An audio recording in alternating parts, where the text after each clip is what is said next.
So now, ladies, we are going to move on to 7-3, which is adding and subtracting binomial radical expressions.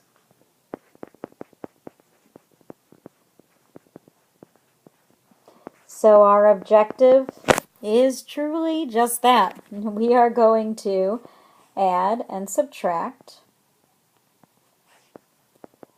binomial radical expressions. And you can find this stuff on page 376. Okay, so let's talk about what we actually need to do. So really the directions are just going to be to simplify. So we need to get it in its simplest form. So for number 1, I have 3 square root of 2 plus 8 square root of 2. The first thing you want to ask yourself is, inside these square roots, is it fully simplified? And yes, I can't break up a 2 any further than 2. So we're good. Then what I want to ask myself is, do these roots match exactly, and is what is inside, does that match exactly? And it does.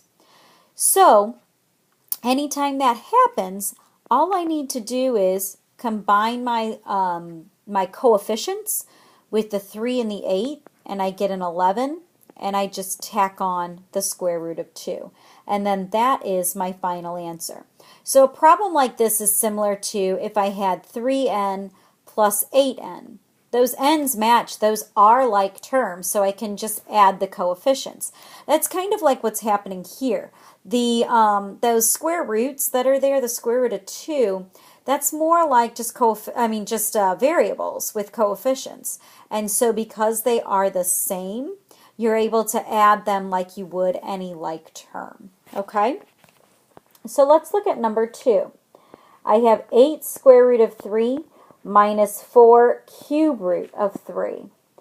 Well, here's the catch. This is a cube root. That's a square root right there. Okay? So because of that, I can't actually join them together. That's almost like saying 8x minus 4y. Well, I can't join them together. That's as simplified as it most possibly can be. So at this point, that's all I can do. So you can either just box it or say, cannot combine any further or something like that. But that is the way that you would approach it. So anytime they have different roots, you can't actually join them together at all. You just simplify them as much as you most possibly can. Let's look at this number 3. I have 4 square root of 20 plus 2 square root of 80. So again, the first thing you want to ask yourself is, can what's inside the square roots be simplified? And even if you ever think, well, maybe not, just try it and see what you get. So for this 20, I'm going to break it down, and I am able to take out a 2.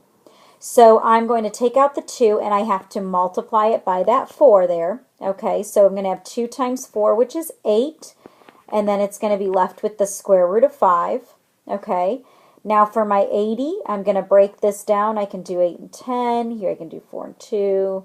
So I've got one group there, and I have another group. So from here, 2 times 2 is 4, and then 4 times 2 is 8, okay? And then I have the square root of 5 that's left over. It is very important because a lot of times people just say 2, 4, 6. That's not right. You have to actually multiply them. So you're going to do 2 times 2 times 2, which is 8. And so now these we're adding, so I'm going to take 8 square root of 5 plus 8 square root of 5.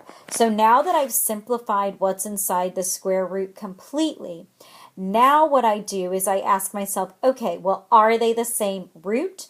And are they the same inside that root? And the answer is yes to both of them. They're both square roots and 5's inside both of them. So I'm just going to add my coefficients. 8 plus 8 is 16.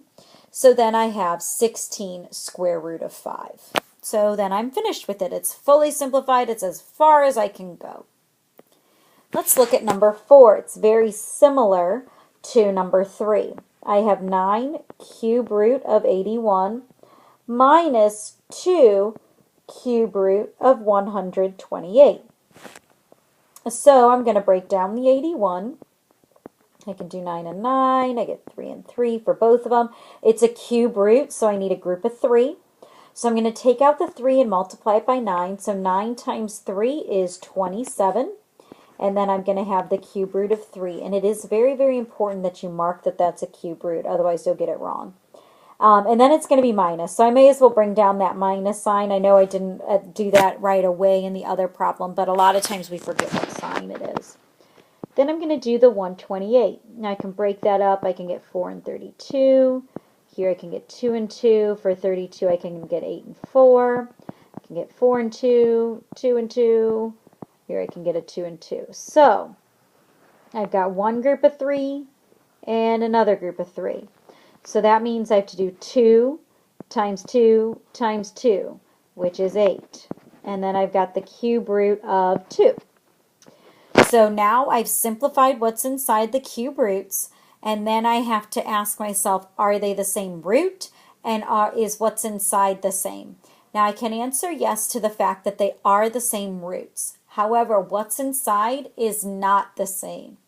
So therefore, I cannot join them together. So my final answer is 27 cube root of 3 minus 8 cube root of 2. That's as far as I can go. You cannot join something. You have to answer yes to both questions. So when you ask yourself, are they the same root?